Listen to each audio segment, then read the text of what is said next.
Les deux sportifs veulent se surpasser, atteindre une performance maximale. Voilà leur ambition. Nous voyons déjà les montagnes à l'horizon. Nous voulons escalader l'une d'elles, le mont Valberg. Tous disent impossible. Mais nous voulons et nous devons y arriver. L'effort n'a pas encore suffi aux deux hommes. Ils veulent l'impossible. Ils veulent aller au faîte de la montagne, tout en haut du mont Valberg, à 1500 mètres d'altitude. 7 avril 1933. Il cesse de pleuvoir à 3 heures et nous partons en route. Un travail par petites étapes. Nous ne parvenions à chaque fois à avancer notre ballon que de 20 cm à 1 mètre. À l'aide d'une corde, ils attachent à l'axe avant de leur ballon un tronc placé en travers afin que le ballon ne redescende pas la pente. Et c'est ainsi qu'ils commencent l'ascension.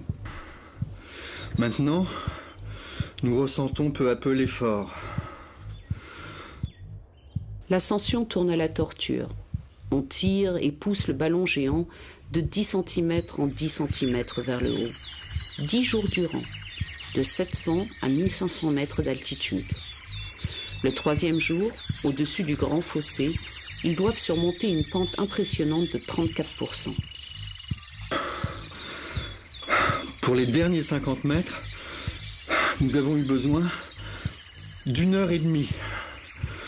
Le 4e jour, dimanche, on s'est pris des vacances. Au 5e jour, le 1er mai, on se remet au boulot dès le matin. On sue sous l'effort. Dans l'après-midi, Jacob Schmidt descend à Tegernsee, à la poste. Il attend une lettre. Mais cette excursion n'est pas vraiment une détente.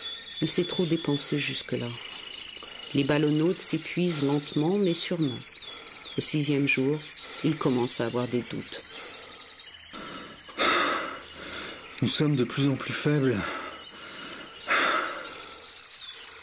Après 10 jours d'ascension avec leur ballon de foot géant de 600 kg, ils atteignent enfin le sommet du mont Valberg.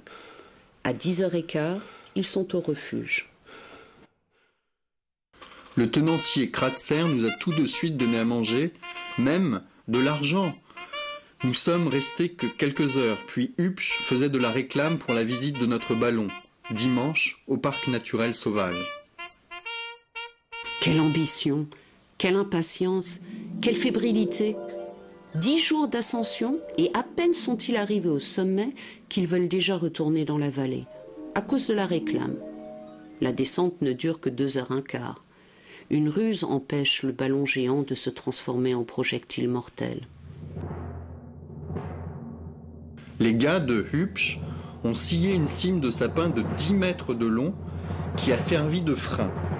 Les gars l'ont en plus alourdi en s'asseyant parfois dessus selon la pente. La descente s'est bien déroulée, sans accident majeur. Nombreux sont ceux qui, dans la vallée, attendent déjà les aventuriers. Ils les félicitent. Les ballonnautes sont éreintés, mais fiers d'eux-mêmes.